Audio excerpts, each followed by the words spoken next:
Hello everyone, welcome to my channel Bhagyashree Reddy Telugu vlogs. ఎలా ఉన్నారు అందరూ? బాగున్నారా? ఈరోజు నేను మామిడికాయ పప్పు చేస్తున్నానండి. అందుకోసం నేను కందిపప్పు నానబెట్టుకున్నాను. మళ్ళీ అందులోకి ముక్కలన్నీ కట్ చేసి రెడీగా పెట్టుకున్నాను. ఇది ఎలా చేయాలో తెలుసుకునే ముందు నా ఛానల్ కొత్తగా చూస్తున్నట్లయితే కింద ఉన్న సబ్స్క్రైబ్ బటన్ని ప్రెస్ చేసి నా ఛానల్ని సబ్స్క్రైబ్ చేసుకోండి. మామిడికాయ పప్పు చేయటం కోసం ముందుగా నేను మామిడికాయ ముక్కలు, ఒక ఉల్లిపాయ, పచ్చిమిర్చి, 4 పచ్చిమిర్చి, 2 మీడియం సైజ్ టమాటాలు కట్ చేసి పెట్టుకున్నాను. ఇప్పుడు నేను నానబెట్టుకున్న కందిపప్పులో ఇట్లా వేసేసుకుంటున్నాను. ముందు ఆనియన్స్ వేసి తర్వాత ముక్కలు, మిగతాయి మామిడికాయ ముక్కలు ఉన్నాయి కదా, అవి కూడా వేసేస్తున్నాను. ఇట్లా మామిడికాయ ముక్కలు కాకుండా టెంక కూడా కట్ చేస్తున్నాను. ఆ టెంక కూడా ఆ పప్పుతో పాటు ఉడికిపోయి దానికి ఉన్న పల్పు మొత్తం పప్పులో కలిసిపోతుంది కాబట్టి ఇంకా అది కూడా వేసేస్తున్నాను. ఇంకా తర్వాత టమాటా ముక్కలు, పచ్చిమిర్చి కూడా వేసేసాను. ఇట్లా వేసుకున్న తర్వాత ఇందులో 1 టీ స్పూన్ పసుపు వేసుకుంటున్నాను. అట్లాగే ఇందులో కొంచెం కారం కూడా వేసుకోవాలి. కారం ఎక్కువ తినేవాళ్ళు ఎక్కువ వేసుకోవచ్చు, లేదంటే తక్కువైనా వేసుకోవచ్చు. నేను ఆల్రెడీ పచ్చిమిర్చి వేసా కాబట్టి కొంచెమే వేసుకుంటున్నాను కారము. మామిడికాయ పప్పు పుల్లగా ఉంటుంది కాబట్టి కొంచెం కారం ఎక్కువ ఉంటేనే బాగుంటుంది. ఇట్లా కారం మొత్తం వేసేసుకున్న తర్వాత ఇంకా ఇందులో చింతపండు అవసరం లేదు, ఎందుకంటే మామిడికాయ వేస్తున్నాం కాబట్టి పులుపు సరిపోతుంది. ఇప్పుడు మొత్తం స్టవ్ ఆన్ చేసుకొని కుక్కర్ పెట్టేసుకొని ఒక 5-6 విజిల్స్ వచ్చేదాకా ఉడికించుకోవాలి.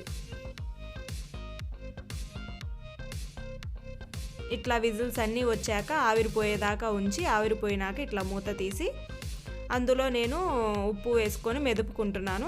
నేను స్టార్టింగ్లోనే వేయనండి. ఉప్పు స్టార్టింగ్లోనే వేస్తే పప్పు సరిగ్గా ఉడకదు. అందుకని చెప్పి నేను మొత్తం అంతా ఉడికిన తర్వాత లాస్ట్లో ఉప్పు వేసుకొని మెదిపేసుకుంటాను. ఇట్లా కొంచెం కల్లుప్పు వేసుకొని మెదిపేసుకుంటాను పప్పు గుత్తితో.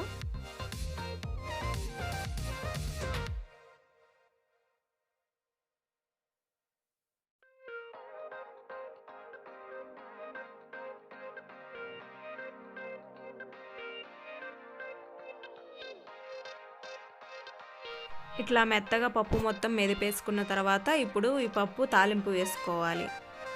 ఆ తాలింపు వేసుకోవడం కోసం స్టవ్ ఆన్ చేసి గిన్నె పెట్టుకొని అందులో నేను కొంచెం ఆయిల్ వేసుకుంటున్నాను.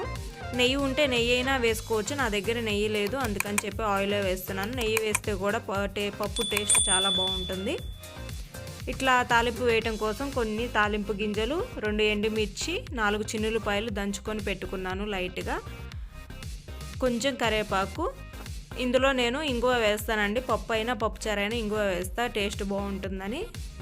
ఇట్లా మొత్తం అన్నీ రెడీ చేసుకున్న తర్వాత ఇందాక ఆయిల్ హీట్ అయ్యాక ఈ ఆయిల్లో తాలింపు గింజలు, ఎండుమిర్చి, చిన్నులపాయలు, కరివేపాకు అన్నీ వేసి తాలింపు వేసుకోవాలి.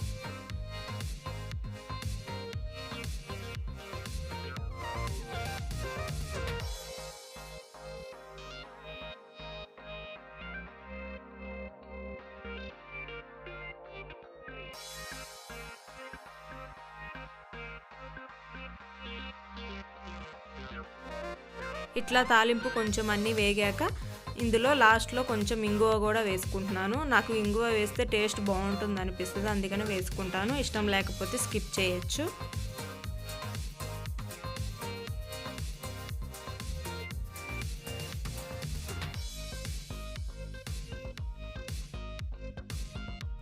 ఇట్లా మొత్తం అంతా ఒకసారి కలుపుకున్నాక ఇందులో ఇందాక కరివేపాకు కూడా వేసేసి వేయించుకోవాలి.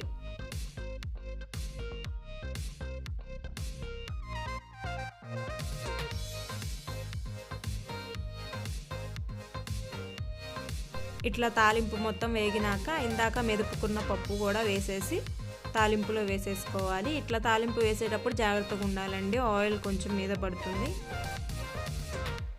ఇట్లా మొత్తం అంతా వేసేస్తున్నాను. చూసారా, నేను టెంకి కూడా వేసేసాను. దానికి ఉన్న పల్పు కూడా అందులో పప్పులో కలిసిపోతుంది ఉడికిపోయి, అందుకని టెంకి కూడా వేసేస్తాను.